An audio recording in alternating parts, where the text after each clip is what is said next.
নমস্কার বন্ধুরা, আমি রাজন। হায়ার ওয়ার্ল্ডের পক্ষ থেকে আপনাদের সবাইকে প্রীতি শুভেচ্ছা অভিনন্দন। বন্ধুরা, এই যে দেখতে পাচ্ছেন হায়ারের fully automatic top load washing machine 7 কেজির। এই 7 কেজি ওয়াশিং মেশিনটি কাপড় ওয়াশ করে রিন্স হয়। যখন স্পিন করার সময় চলে আসে, স্পিন তো হয়ে যায় কিন্তু ড্রামে অতিরিক্ত পানি জমা হয়ে থাকে। ড্রাম থেকে পুরো পানি বের হয়ে যায় না ড্রেন দিয়ে। তো এটি হচ্ছে মূলত এই ওয়াশিং মেশিনের সমস্যা। ওয়াশিং মেশিন হওয়ার সময়ও কিন্তু অতিরিক্ত পানি এখানে জমে থাকে। তো আজকে আমি দেখাবো কিভাবে আপনার এই ওয়াশিং মেশিনটিকে সমাধান করা যায়, এবং যদি আপনাদের ওয়াশিং মেশিন এরকম সমস্যা চলে আসে তাহলে আপনারা কিভাবে ঘরে বসেই প্রাথমিকভাবে আপনারা এই কাজটি করতে পারবেন। তো বন্ধুরা দেখুন, আমি এখন ওয়াশিং মেশিনটিকে স্পিনে দিয়ে রেখেছি। স্পিনে দেওয়ার পর এখানে দেখতে পাচ্ছেন যে এখানে মেশিনটা স্পিন হচ্ছে। এখান থেকে অনেক পরিমাণ পানি এখান থেকে দেখা যাচ্ছে, এবং ধীরে ধীরে করে পানিগুলো বেরিয়ে যাবে। তো যদি আপনাদের দেখা যায় যে ওয়াশিং মেশিন চলছে, স্পিন হচ্ছে, তারপরও ড্রামে অতিরিক্ত পানি জমে যাচ্ছে, অবশিষ্টাংশ পানি ড্রামের ভিতরে থেকে যাচ্ছে। আর বেসিক্যালি হচ্ছে যে যখন ড্রাম স্পিন করবে কোনো ধরনের পানি থাকবে না। আর এখন দেখতে পাচ্ছেন যে ড্রামের যে লেভেলটা, এখানে ড্রামে কিন্তু অতিরিক্ত পানি জমা রয়েছে। আর এই যে দেখতে পাচ্ছেন যে আমাদের হচ্ছে লিভার রয়েছে, ক্লাচ লিভার, এখন সেটি কিন্তু ছেড়ে দিয়েছে। এখন কিন্তু ওয়াশিং মেশিনটি স্পিন করা শুরু করে দিয়েছে। আর এখন এই যে দেখতে পাচ্ছেন ওয়াশিং মেশিনটা চলছে, এখন এই লিভার কিন্তু সেই ক্লাচটাকে ছেড়ে দিয়েছে। আর এর ফলে কিন্তু ড্রাম ওয়াশিং মেশিন স্পিন করছে। অনেক সময় দেখা যায় যে যদি স্পিন না করে বা স্পিন হচ্ছে না, তাহলে আপনাকে বুঝতে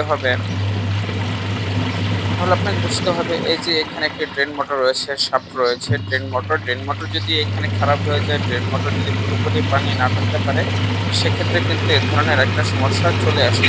ওয়াশিং মেশিনটি চলা শুরু করেছে, এবং দেখতে পাচ্ছেন এখানে কিন্তু ড্রাম এটা রোটেট হচ্ছে। তো এটা যদি না হয়, অনেক সময় এটার কারণ হতে পারে এই যে ড্রেন মোটরটি রয়েছে, ড্রেন মোটর স্প্রিং যদি এখান থেকে সংকুচিত না করতে পারে সঠিক পরিমাণে, এই যে ড্রেন মোটর, এই যে কালো অংশটি দেখতে পাচ্ছেন, এটাই হচ্ছে ড্রেন মোটর। যদি এই ড্রেন মোটর পরিমাণ মতো সংকুচিত না হতে পারে, তখন কিন্তু আর এই ওয়াশিং মেশিনের লেবার ক্লাচ কিন্তু সে টেনে ধরে রাখতে পারবে না। তখন দেখা যাবে যে এই ওয়াশিং মেশিনটি আর স্পিন হবে না, শুধু ওয়াশ হবে, রিন্স হবে। তো এই ধরনের সমস্যা যদি আপনাদের হয়, তাহলে আপনারা এই জিনিসটিকে চেক করবেন। তো আপাতত এই মেশিনে ওই সমস্যা নেই। এখন মেশিনের সমস্যা হচ্ছে যে এই ওয়াশিং মেশিনটি স্পিন হচ্ছে। স্পিন হওয়ার সময় দেখা যাচ্ছে যে ড্রামে অতিরিক্ত পানি অবশিষ্টাংশ ড্রামের ভিতরেই থেকে যাচ্ছে, কিন্তু সেই পানিটি ড্রেন হচ্ছে না। তো এটি হওয়ার যে কারণটি রয়েছে সেটি আজকে আমরা আইডেন্টিফাই করব। তো দেখুন, স্পিন হচ্ছে মেশিনটি, এখন 6 মিনিট অবশিষ্টাংশ রয়েছে। এই 6 মিনিট পরে কিন্তু মেশিনটি অটোমেটিক্যালি এটা তার প্রক্রিয়াটি সম্পন্ন করে ফেলবে। তো যখনই এই প্রক্রিয়াটি সম্পন্ন করে ফেলবে, তখনই মেশিনটি অ্যালার্ম দেওয়া শুরু করবে এবং বন্ধ হয়ে যাবে। তো এই মেশিনে এখনো প্রচুর পরিমাণে পানি রয়েছে। পানি থাকার কারণে কিন্তু মেশিনের কাজটি সম্পন্ন হয়নি। এখনো সম্পন্ন হয়নি, তো এটি হতে একটু সময় লাগবে। তো আপনাদেরকে একটু ধৈর্য সহকারে এটা দেখতে হবে। তো এই যে দেখতে পাচ্ছেন মেশিনটি চলছে, এখন কিন্তু ধীরে ধীরে স্পিন হবে। স্পিন হওয়ার কিছুক্ষণ পরেই কিন্তু এটি কাজ করে ফেলবে। তো মেশিনটিতে কি সমস্যা রয়েছে, কিভাবে আইডেন্টিফাই করতে হবে, আপনারা সবটুকুই দেখবেন। তো তার আগে আপনাদের কাছে একটু অনুরোধ রয়েছে, যদি আপনারা আমার এই চ্যানেলটিতে নতুন হয়ে থাকেন, তো অবশ্যই আমার এই যে চ্যানেলটিকে সাবস্ক্রাইব করে সঙ্গে থাকবেন। আমার নিচে দেওয়া সাবস্ক্রাইব বাটনকে প্রেস করে সাথে থাকবেন। যখন আমি নতুন ভিডিও আপলোড করবো, তখন এটা নোটিফিকেশন আপনাদের কাছে পৌঁছে যায়। তো এই যে দেখুন, এটা হচ্ছে লিভার, এটা হচ্ছে ড্রেন মোটর। যদি এটা পরিমাণ মতো সংকুচিত না হতে পারে, আর যখনই এই যে মেটাল শিটটা দেখতে পাচ্ছেন, মেটাল রডটা, যদি এটা হচ্ছে ড্রেন মোটর না টানতে পারে, তাহলে কিন্তু এই লিভারটা কিন্তু সংকুচিত থেকেই যাবে, সম্প্রসারিত হবে না। সম্প্রসারিত না হলে কিন্তু এই মেশিনটা আর কাজ করবে না। তো এই যে এখন দেখতে পাচ্ছেন ড্রাম কিন্তু আহ, পরিমাণ মতোই কিন্তু এখানে স্পিন হচ্ছে। এরপরে কিন্তু আপনাদের দেখাবো যে পানি এখান থেকে বের হচ্ছে না। বের না হওয়ার কারণটা কি, সেটিও আপনাদের কাছে সমাধান করে দেখাবো। তো এই যে দেখতে পাচ্ছেন এখানে পাইপটা রয়েছে, পাইপ দিয়ে কিন্তু পানি বের হচ্ছে, তারপরে কিন্তু পাইপটা কিন্তু ভার লাগছে, পাইপে কিন্তু অনেক পরিমাণ এখানে পানি জমে রয়েছে, প্রচুর পরিমাণে পানি জমে রয়েছে, কিন্তু মেশিন কিন্তু সে যথাসম্ভব পানি কিন্তু এখান থেকে রিলিজ করছে, ড্রেন আউট করছে, কিন্তু পানিটি এই পাইপের ভিতরে থেকে যাচ্ছে। আর সেই মেশিন চলছে এবং পানিটি পুরোপুরি বের করতে পারছে না। পুরোপুরি পানি বের না করার ফলে কি হচ্ছে, এই পানিটি কিন্তু অবশিষ্টাংশ ড্রামে থেকেই যাচ্ছে।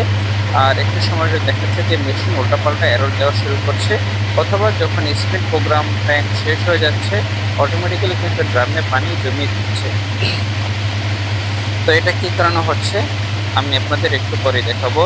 তো আসুন এখন আমরা দেখবো সেই বিষয়টি, এই পানি কেন থেকে যাচ্ছে। তো এই যে দেখতে পাচ্ছেন এত কিছু এতক্ষণ স্পিন করার পরে কিন্তু পানি কিন্তু এই ড্রেন লাইন দিয়ে কিন্তু পানি যায়নি, এই ড্রেন লাইনে কিন্তু পানি এখানে মজুদ ছিল, জমা ছিল। তো এটার একটাই কারণ হচ্ছে এই যে ওয়াশিং মেশিনে যে ড্রেন পাইপটি রয়েছে, ড্রেন পাইপের সাথে যে আলাদা করে পিভিসি পাইপ দেওয়া আছে, এই পিভিসি পাইপ কোনো কারণে কনসিলের ভিতরে এটা ব্লক হয়ে গিয়েছে। কনসিলের ভিতরে ব্লক হওয়ার কারণে কিন্তু এই পানি নিষ্কাশন হতে পারছে না। নিষ্কাশন না হওয়ার ফলে কিন্তু এই পানিটা ব্যাক প্রেসার করে ওয়াশিং মেশিনেই কিন্তু থেকে যাচ্ছে। এই যে দেখতে পাচ্ছেন এখন আমি এই পাইপটা খুলে দিয়েছি, পাইপটা খুলে দেওয়ার পরে আপনারা দেখতে পাচ্ছেন যে পুরো কিন্তু ফ্লোরটাই কিন্তু ভিজে গিয়েছে পানিতে, আর কিন্তু ড্রামে এখন কোনো পরিমাণ পানি নেই। এখন যদি আমি এই মেশিনটাকে আবার স্পিনে দেই, বা আমি যদি এই মেশিনটাকে আবার পুনরায় রিস্টার্ট করে চালাই, তাহলে কিন্তু দেখবেন মেশিনটি কিন্তু ভালো চলছে, কোনো ধরনের সমস্যা হচ্ছে না। যদি আপনাদের ওয়াশিং মেশিনে এই একই ধরনের সমস্যা চলে আসে, তাহলে আপনারা ঘরে বসে খুব সহজেই এই সমস্যাটি সমাধান করতে পারবেন। যদি এর চেয়ে বেশি সমস্যা হয়ে থাকে যেটা আপনাদের হাতের নাগালের বাইরে, তাহলে অবশ্যই এক্সপার্টদের পরামর্শ নেবেন।